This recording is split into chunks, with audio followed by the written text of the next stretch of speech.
Hello everyone, in this video I want to discuss how to plot with ggplot2. Let's start by loading these packages.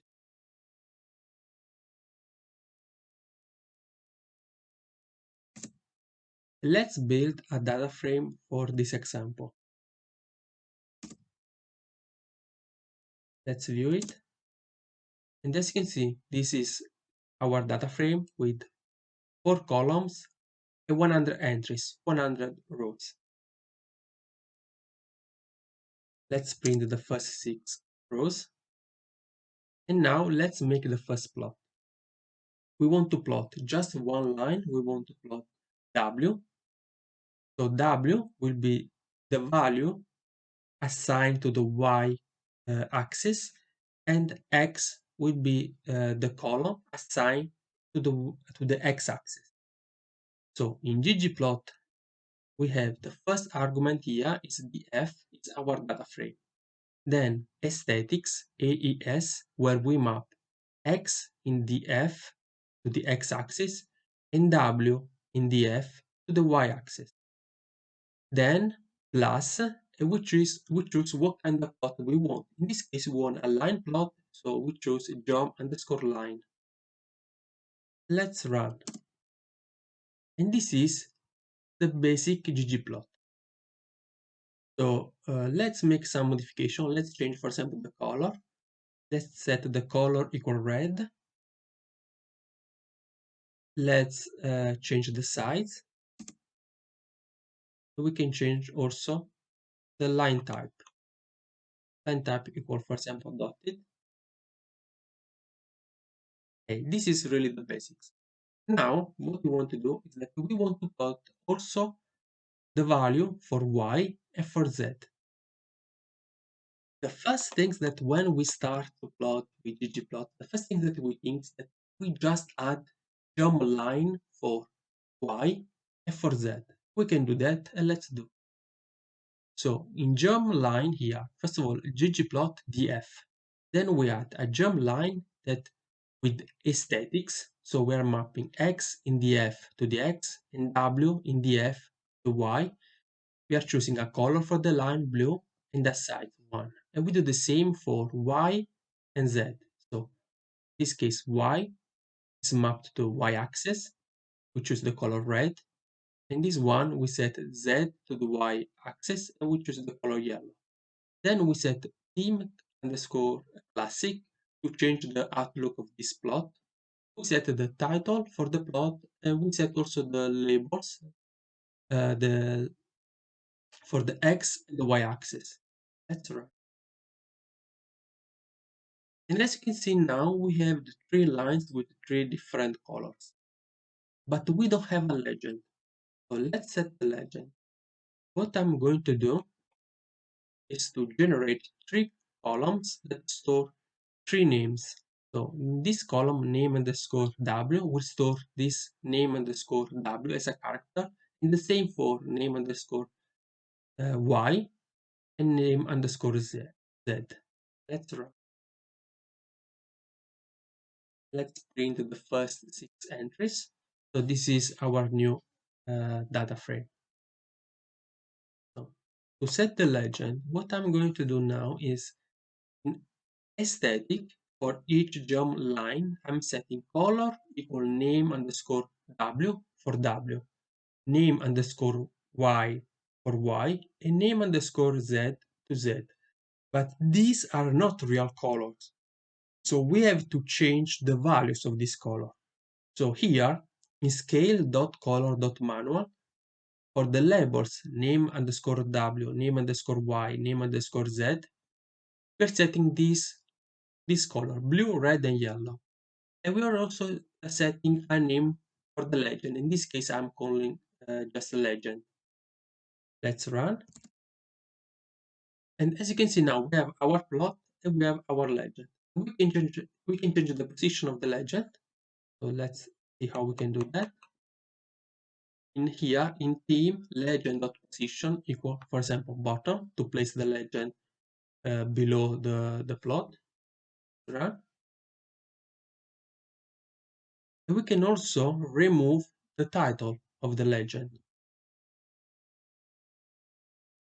here, legend.title equal element blank.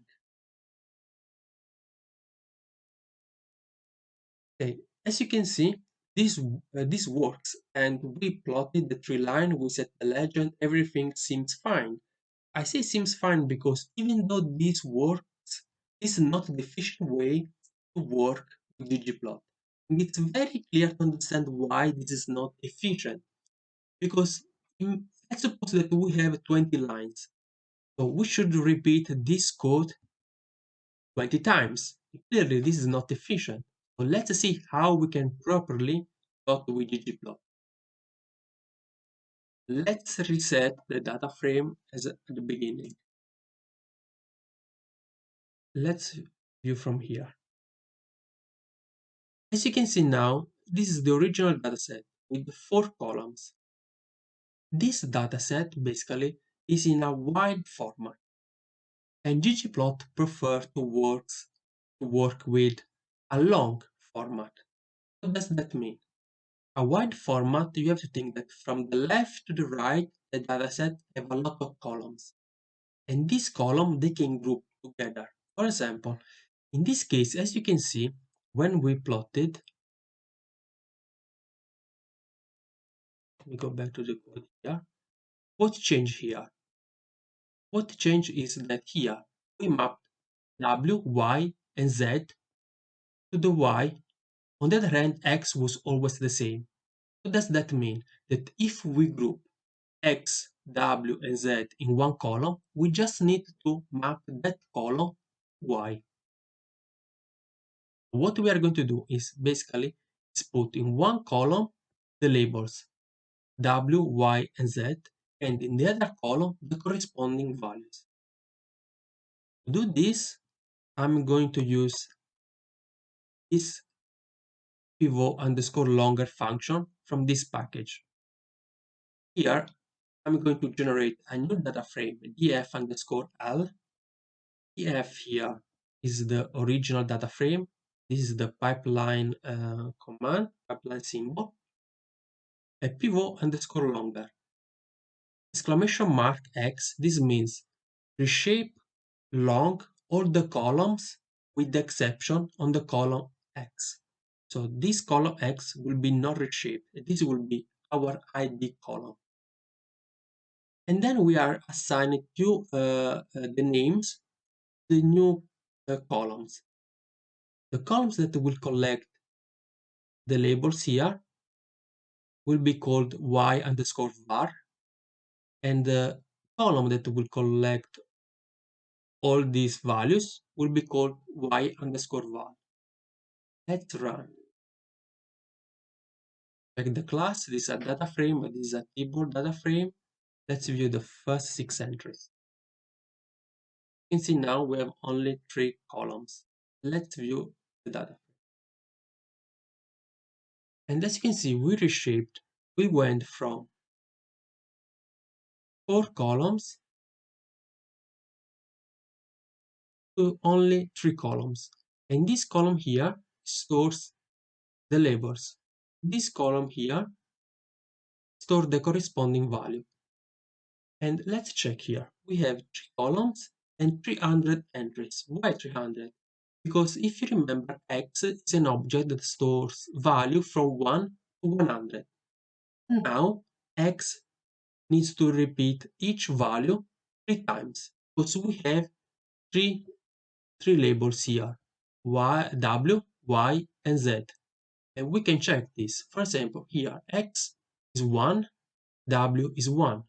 But when X is 1, Y is 11. And when X is 1, Z is minus 9. And we can check that. Because from this, in the Y format, you can see that when X is 1, W is 1, 11 is, Y is 11, Z is minus 9. So you can see how we reshaped the data. And why this is convenient? Because now we don't need to care how many lines we want to plot. Because what we are going to do is that we're setting here in aesthetics, first of all, the new data frame. So df underscore l is our new data frame. In aesthetics, we're mapping x to the x because X has not changed. Those are always the same values. But here we are mapping uh, y underscore val to the y. Because now this is the column here that store all the points, the data points that we want to plot. But now there's the issue. How does ggplot understand how to connect the points? And we have to group the points. We are going to use this one. In aesthetics, group equal. And we use group equal y underscore var. So we are grouping by this column. What does that mean? That ggplot will understand that this one will belong to this w. So this one is followed by this 2, because this 2 is assigned to this w. And the same is for y. The first y is this one, 11, and it followed by this y, 12, and so on. Additionally, we are setting also the color, all equal y underscore var. Why? Because we want 3 different colors for our 3 different lines. Let's plot. And as you can see, we have 3 lines, 3 different colors, and we have automatically the legend. So we don't need to bother ourselves by setting manually the legend. We can change, for example, as before, the position. We can remove the title. Let's do. Okay. But now, let's set the same color as before, because these are the color chosen by ggplot. But we want our color, we want blue, red, and yellow. So what we are going to do here is just add this scale color manual. We're setting the values. The values are blue, red, and yellow.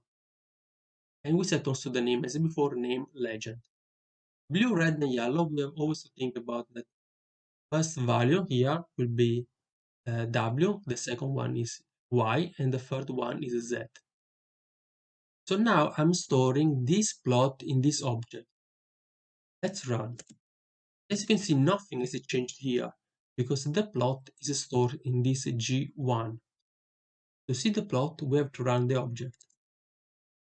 And as you can see now, we have the colors that we chose and the legend here. Now, what I want to do, and I will explain later why, I want to change just here the line type. I want to set the column below the plot. And I'm going to store this in G2. So now let's change topic. Let's see something else. For this example, let's build a new data frame. And let's plot it. So now, since we have a very large number, as you can see on the y-axis, we have this scientific notation. And we don't want this scientific notation. How we can change it? Basically, we are going to use the label underscore comma from the scales package. So in scale underscore y underscore continuous, we set the labels equal scales double colon label underscore comma. And this means basically that we want this label underscore comma from this package. Let's run. And as you can see now, we have the number not with a scientific notation. But let's suppose that these values on the y-axis are dollars. So we want to place a dollar symbol in front of the number. Here, we are going to use again the scales package, but here we're going to choose label underscore dollar. And by the way, I'm changing here the symbol and the size just to show you different symbol for this jump point. So let's run. And as you can see now, we have the dollar symbol in front of the number. Let's say that we don't want the dollar symbol, but we just want USD. How can we change that? In a label underscore dollar, we set the prefix equal USD and we just set a space. Additionally here, notice that this breaks are decided by ggplot. If we want if we want different breaks, we can choose breaks equal pretty underscore breaks. This is also from the scales package. Let's say that we want 10 breaks, so n equal 10. Let's run. As you can see now, we have 10 breaks. And let's say now that these are not dollars, but let's say these are euros. In prefix, we set prefix equal and the euro symbol. So let's run. We have here euro symbol.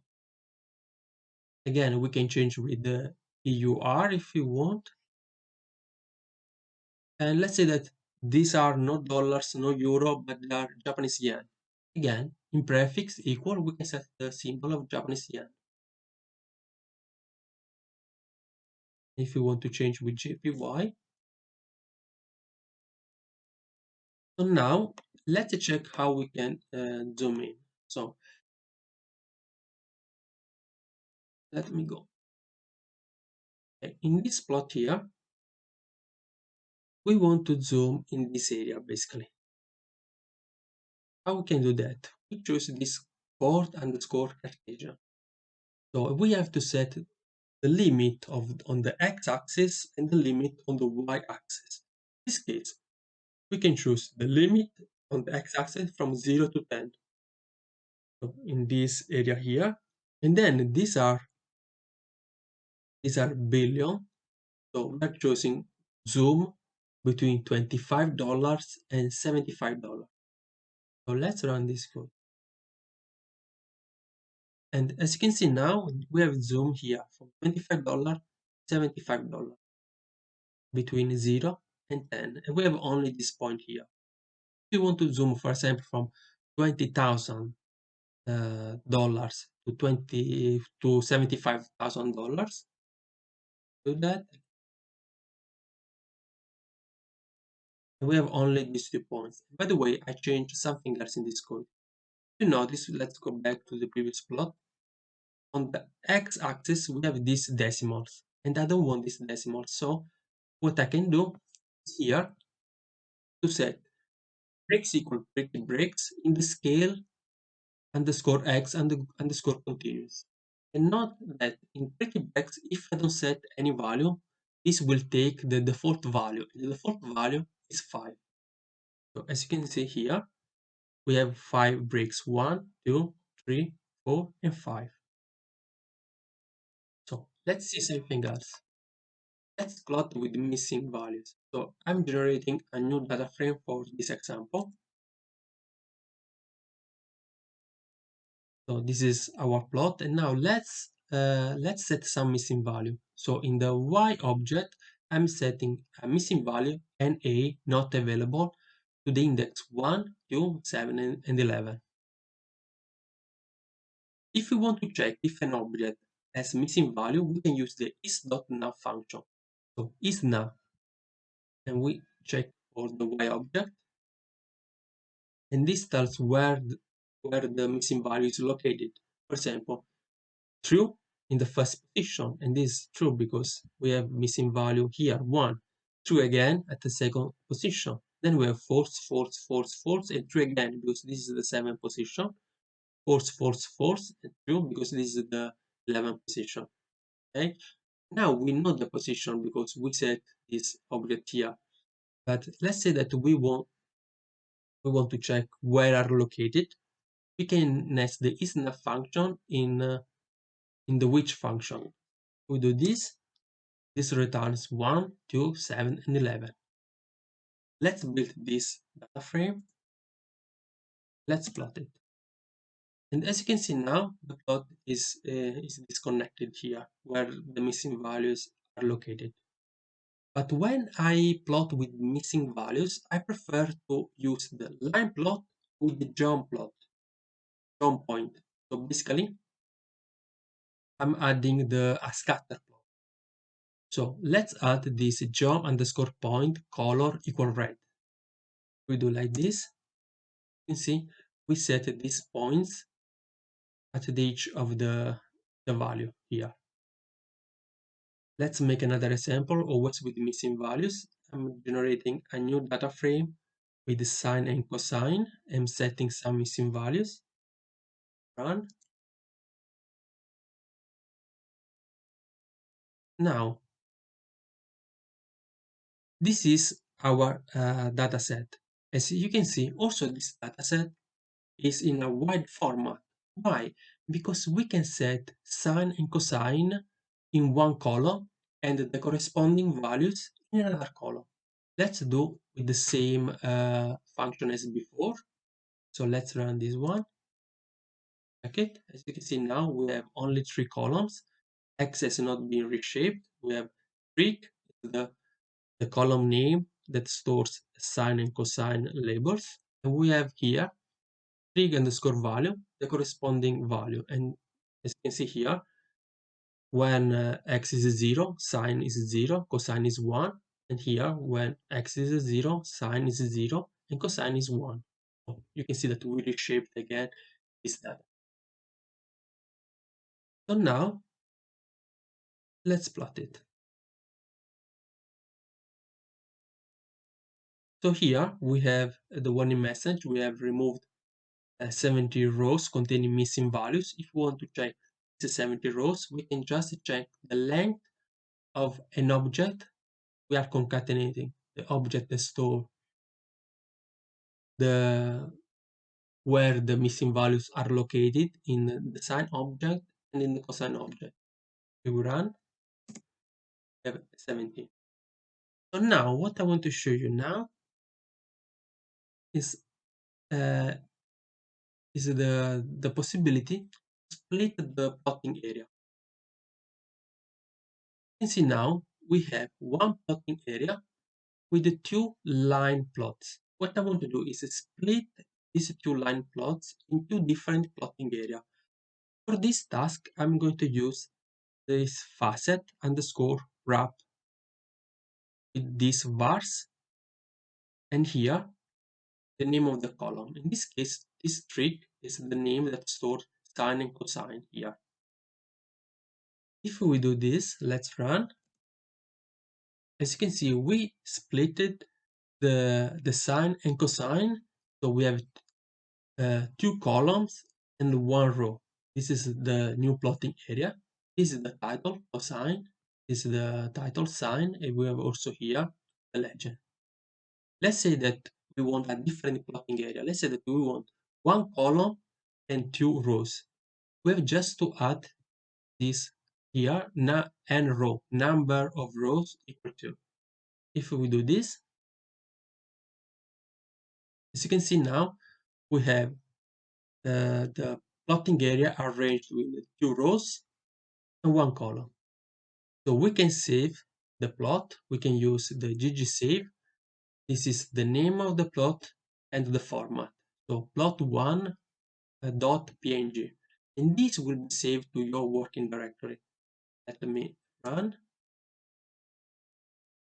Back. Okay, here. Let's see it. And this is our plot.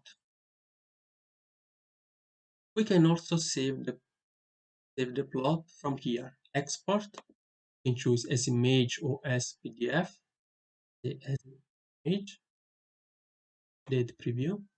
And here we can set the name of the plot, where to locate the plot, and the format.